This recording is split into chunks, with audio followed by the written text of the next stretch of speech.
The entrepreneur who's sharing his story today is PJ Hart. And PJ, thank you so much for being part of 1 Million Cups. I first connected with PJ as a fellow parent of students at Greenwood Friends School in Millville, and got to know PJ and his delightful family as he volunteered with Greenwood Friends School. I witnessed his leadership, his energy, his creativity, all of which I know he is bringing to his business venture, PJ's Street Eats. I'm delighted to be learning more about that. I'm looking forward to enjoying some of those eats at some point in the future. And I welcome you to the 1 Million Cup Susquehanna Valley community to share your story. So please welcome PJ. Hey. Thank you. Thank you. Good morning, friends. My name's PJ Hart, and I hate overhead. Overhead has always been a thing for me in everything I've done. I am a graduate of Bucknell University, where I studied civil engineering and history. So, I've been all over the place for a long time. I graduated from Bucknell in 2022, 2002, which, if everyone remembers, was briefly after the 9/11 attacks. And I bring that up because a lot of my entrepreneur skills came from that moment when I was supposed to start with the Port Authority of New York and New Jersey, and there was a hiring freeze. So the way usually engineering internships work, you do your internship, you get a job. Well, that didn't happen. So I kind of it was a real big setback at the time, but I think looking back on it, it really made me very self-reliant. I had to kind of do everything for myself. I started a small historic restoration company, and that in Lewisburg, that we then sold 6 years later. My wife and I moved to Lancaster, and then we came back to her hometown, which is Danville. So in that time, I was actually opening restaurants for Iron Hill Brewery, which is based out of Philadelphia. We opened 6 of them, most notably the Lancaster location. Got a very, very excellent education in the business of running restaurants. And that's why I bring up hating overhead, and that's why I don't own a restaurant. A lot of staff, a lot of moving parts. And this kind of gave me this idea of wanting to do mobile food because it would allow me to turn on and off the business, right? Well, can you do this event? No, I'm booked. Well, I might be booked with a kid's soccer game. And at this stage in my career, the food has always been the most important part to me. I love good food. I love access to good food. A lot of restaurants, which is surprising, aren't actually necessarily good at the food. They're good at making money at the food. And those are two distinct skill sets. So last January, I started PJ Street Eats, which is essentially at the onset was a hot dog cart. And as I was telling some friends earlier, very easy to get licensed, low threshold of entry. And I was able to get started and then start amending my menu. And I was allowing the business to tell me where to go. There's a Japanese concept of wabi-sabi, the perfectly imperfect. How do you build a walkway that has a beautiful curve? Well, you don't. You let it get muddy, and then you put the stones where the mud is.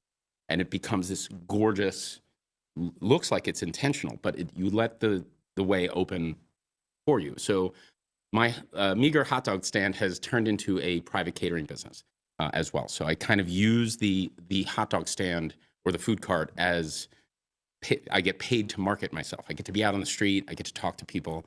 The concept of having a large food truck for 2 reasons wasn't kind of in my wheelhouse. One, the overhead. $50,000 to $75,000 to get into a business was going to be difficult, and was going to make me have to be owned by the business instead of owning said business. The second threshold there was the ability to be outside, right? To be able to be around the cart as opposed to in the box on the street.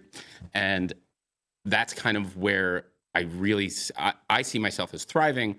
I'm able to talk to people, see news, see what's going on. Someone is having, drop their bag. I can help them. Whereas if I'm in the box, there's that physical barrier like this podium. So that has allowed me to really kind of push the envelope with a food cart. I get to know people. That's the business I'm building. I just happen to sell food.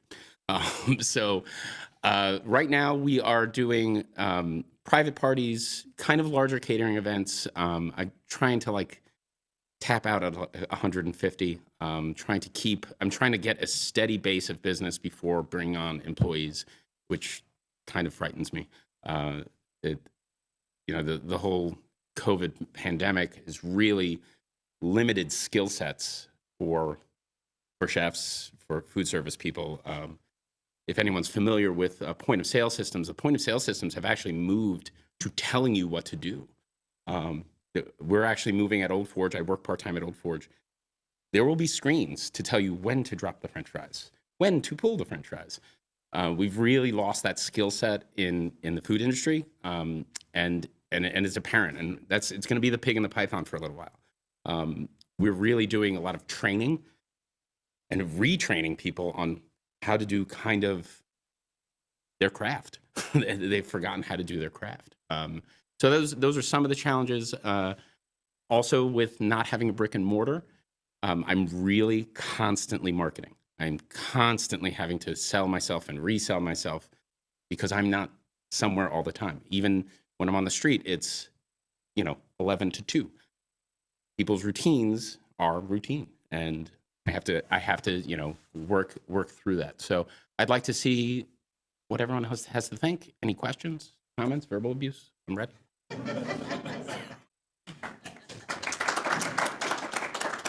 So the structure. You said you started with hot dogs, but what are you selling now? So actually, we've moved into vegan and vegetarian. Wow. So a hot dog stand, it's got that. I'm originally from New York City. It's got that whole shtick, right? Like this is part of the whole. This is in my business plan. I actually do wear a pinky ring when I'm on the street. I assume a persona. The sales go up as I look more ridiculous. So, so we've actually moved towards right now it's seasonal vegan soups. Wow. Really, I'm trying to push the envelope and I'm working on food culture here. People are like, wait, what's farro? It's a grain. It's delicious. So there's also some practical reasons for going vegan. It's healthier, but the ability to prep and freeze non-dairy items, again, that's part of the craft. Mm-hmm. I can prep 5 gallons of it and have enough for 4 vends, as opposed to making things as I go. So that's been part of it. Vegan foods freeze beautifully. So it allows me to maximize my time in the kitchen so I can actually be growing my business instead of just constantly doing the grunt work. So yeah, so we've moved towards vegan items. We're actually looking to put hand-pressed lemonade on the stand as well. The profit margins on lemonade are fantastic. You buy a box of lemons. If you don't sell lemonade, you still have a box of lemons. When I make soups, any kinds of foods, if they don't sell, well, I'm stuck with that overhead again, right? It goes away. So we're trying to move towards quick food that's wholesome. That's good fast food. People don't always have 20 minutes to sit in a restaurant. They need something. So we're trying to stay towards the vegan and more healthful-minded foods, but hot dogs sell. They still sell. And from 11 to 2, are you located in one spot? Do you move around? On Mill Street. I cannot reserve spaces. There was a long, lengthy, Denny is aware, process of changing all of the vending rules. So we can be on Mill Street. So it's Mill Street on Tuesdays, every Tuesday, 11 to 2. My spots change. Parking is the hardest part of my job. You're here in Danville? Mm-hmm, in Danville. Oh, okay. I was in Bloomsburg for a few months. They have very restrictive rules about locations for food vendors, and none of them are highly trafficked, with the exception of the pool. There's a parking lot across from the municipal pool in Bloom that is open to vending, and that's where we'll be doing some of our cold drinks and in the summer. So you would be one of 2 vegan offerings in the city of Danville, or is there another vegan place? There is a vegan place, PB&J. Yeah, is there? I know about that one. Is there another one, or is it just you 2? It's just us, Okay. as far as I know. I mean, I think that's where the food business is going, is towards more. I've been calling them healthy and sustainable options. Vegan, vegetarian seems to turn people off. I don't know why. It's just it's a label, but healthy, sustainable has been working for us. So. Anybody else? Thank you. Awesome on the vegan, by the way. I just made the switch myself, so I feel like one of the club. All right. I'm curious to know, when people walk up to you to order, do they tend to know what you offer, or are they surprised by the switch? I mean, I'm just curious to know how you kind of have that educational moment with people when they walk up to you. So it was less of a switch and more of an addition, right? I think those abrupt changes, they make people nervous. Like, wait, so why aren't you doing this? So it was more of an addition. Thankfully for social media, and I've noticed it as my followers grow, no one's looking at the menu board anymore. Yeah. People are coming knowing what's already on the menu. I post my menus the night before and the morning of event. It's been well received. It's been really well received. I think the real transition point for me now is kind of bringing the hot dog eaters to say, you can have this and it is delicious, and that's okay if you still want a hot dog.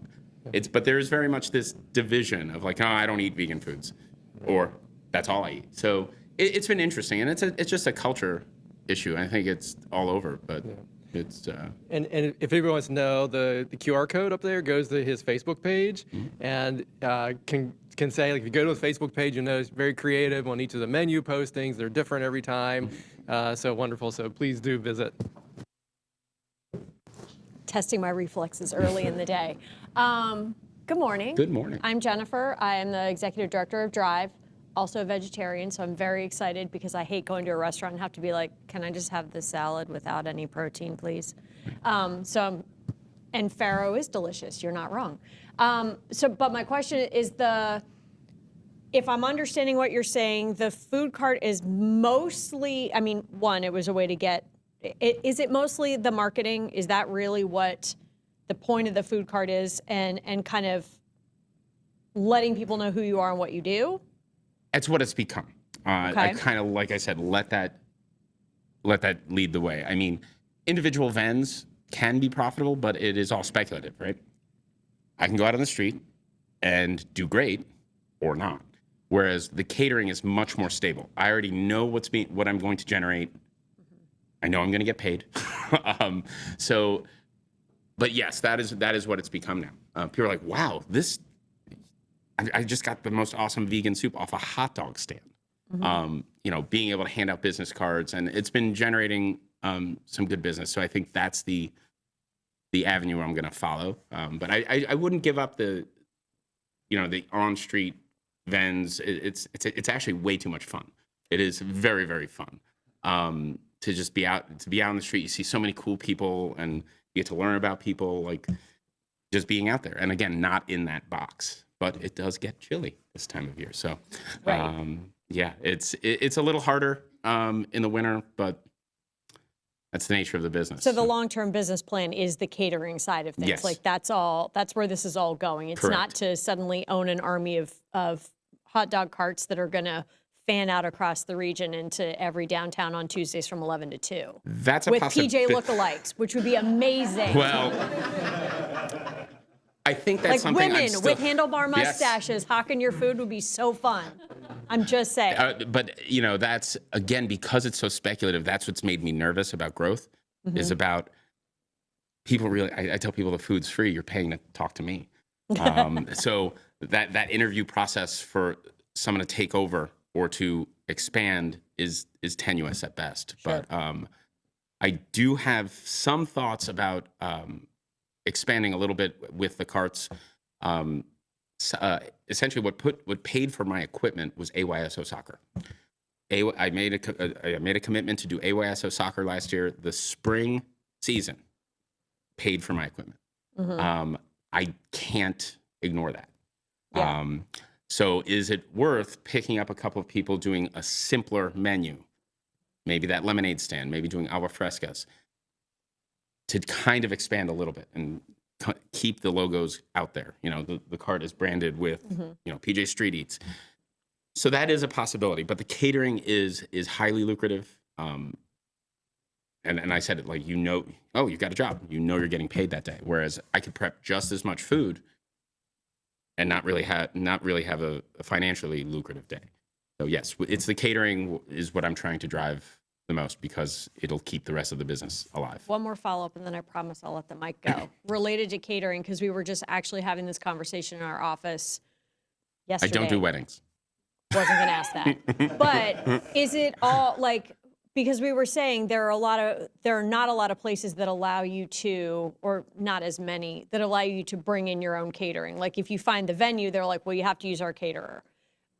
Do you do a lot of that? And is that a gap? I mean, I'm the economic developer in the room, so I'm like, we're always looking for what's the gap in the process. And or is it a lot of just like someone's having a party in their house, and so you're catering the event in their house or their office or whatever? And it's the office catering that I'm trying to do because you already have a venue, right? You have the venue. Let me bring the food to it. And there's a huge cost savings.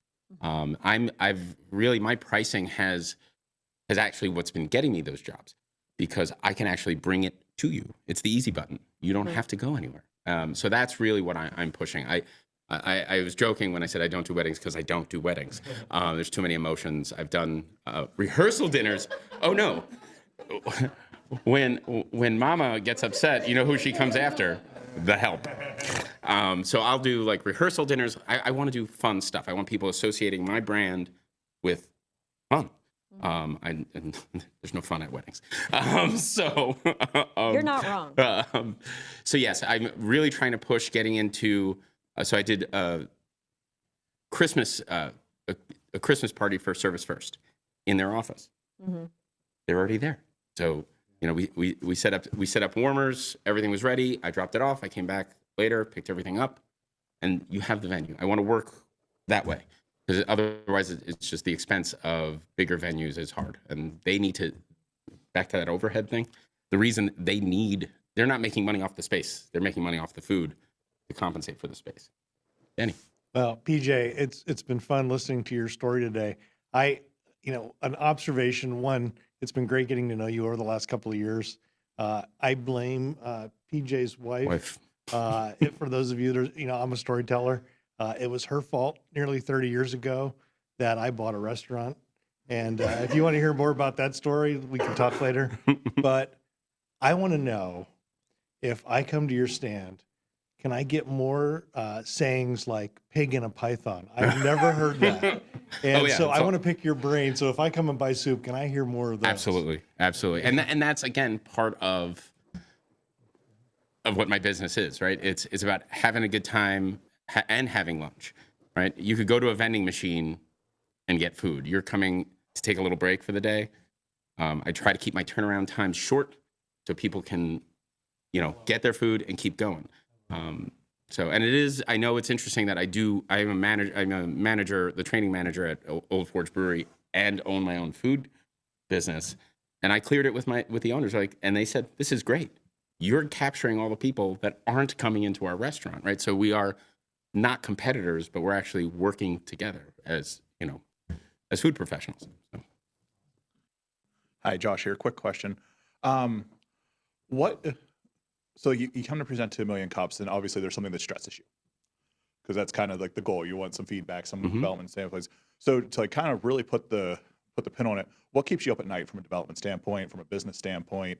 Like, what's that big stressor in the business? The phone not ringing. So I've had a really good run the last 4 months. And this week, what keeps me up is today is the last big event I have on the books. So, the phone needs to ring. And that's not quite keep me up at night, but that's, having the calendar full is great. But, cash flow is a real thing.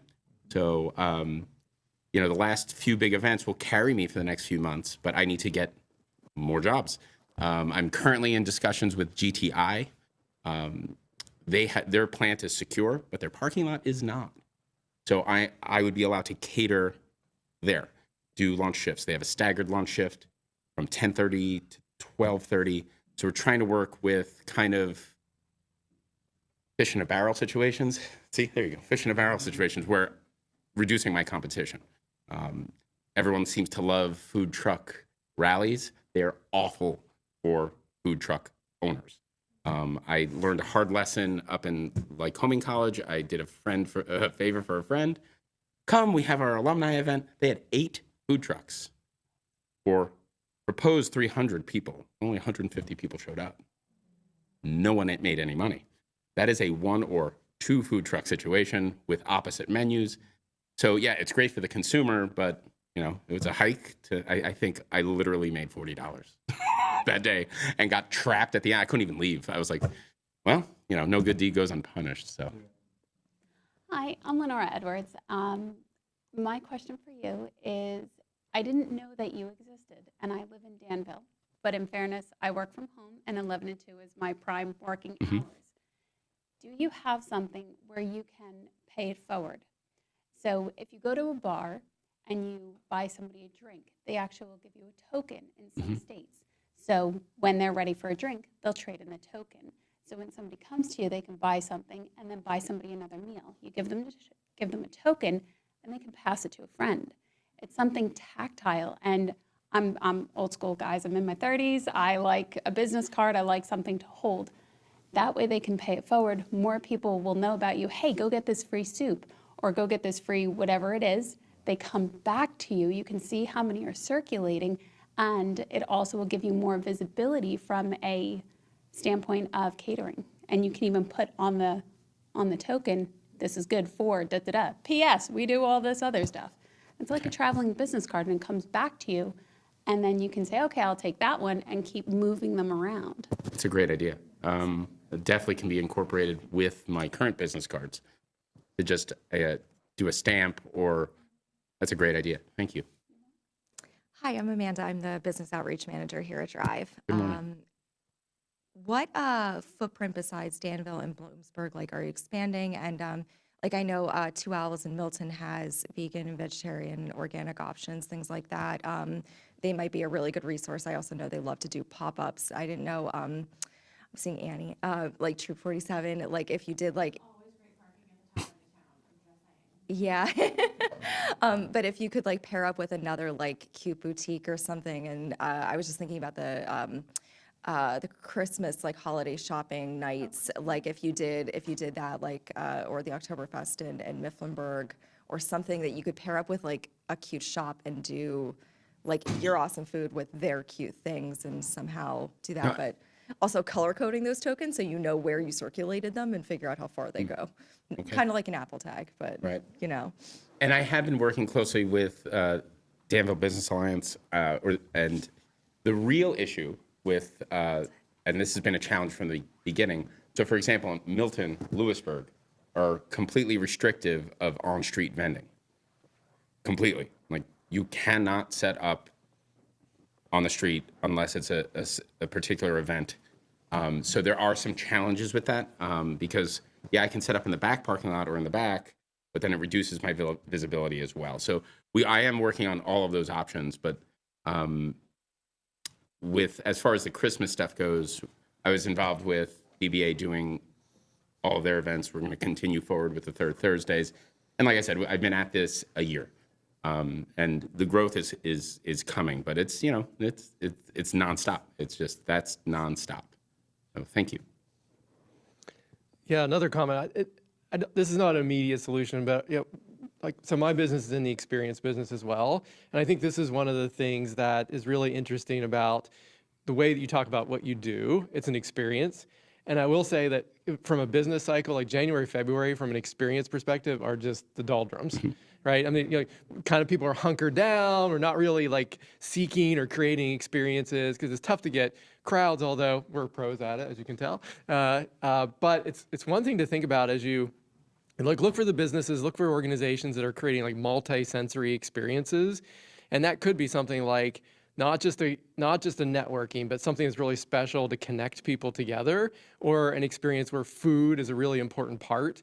And there aren't a lot of those things going on, but I do think the more that we collaborate, the more the community says, oh, you know what, I'm really trying to create something high impact. Food is an important part of that.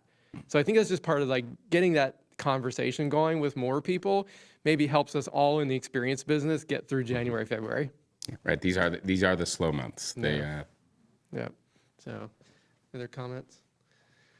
I know we're getting close, so. Oh, here you go, Mark. I just want to tell you about one successful food business in Bloomsburg. It's called Cookies and More by the Tea Ladies. And it's two women that used to own an Italian restaurant in Bloomsburg. And they now rent space at the Caldwell Consistory once a week and make hundreds of meals for people. And they all drive through the parking lot there to go pick it up. It's all clean eating, fresh selections, good food, vegan selections, gluten-free choices, and great desserts. And it's things that you might find on their menu when they had a restaurant, and some sort of, sort of more homemade meals that you might make at home. But hundreds of people line up every day between 2 and 6 p.m. to get the meals. It's all takeout. They're not there all the time. They're only there on Tuesday, and that's when you pick it up. But they're doing a booming business. How long have they been in Bloomsburg? How long have they been at that?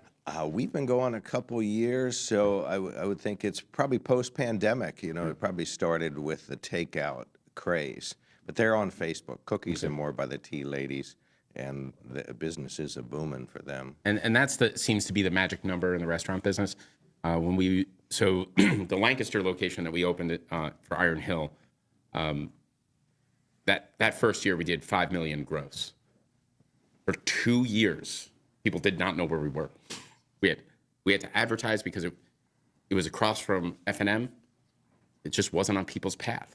It's that exposure requires seems like 2 years in the restaurant business, or in the food business. So I'm hoping to shorten that, but and to kind of develop a more lively network. But that's a great idea. Well, it's all on social media. It's all on Facebook and Instagram. That's how you place your order. They post a menu. They'll post next week's menu tomorrow, and you reply on Facebook what you want. If they know you, they have a credit card on file, so you don't have to pay them in line, and otherwise you can just pay cash in line. What's the time frame for orders? How long? What's the lead time? When do they stop? When do they stop? I don't notice. We order as soon as we see it. Okay. So, and my wife and I both work in Danville, and we both get up to Bloomsburg from time to time. So we kind of fit our Tuesday schedules. One of us has to run up there. And that's something to think about in the future as the soup season dies down, is to do pre-order lunches for pickup. That you can come to the cart at this location, pick up your lunch. And we could offer a special menu or a distinct menu from the offerings on the cart. Yeah, Great. perhaps you could do it at a church kitchen around here where they're not super busy during the week, and you're out of the way when they are having an event. For example, I know they had to compress their days one time when there was a funeral at the Caldwell Consistory, or when BTE was there with their Christmas trees. It kind of changes their availability a little bit, but they work with the Caldwell to make sure that everybody coexists. Yeah, I've worked in that kitchen. It's a monster. Okay. Great. Well, so that is time for questions, but thank you again. Thank you, friends. Peter.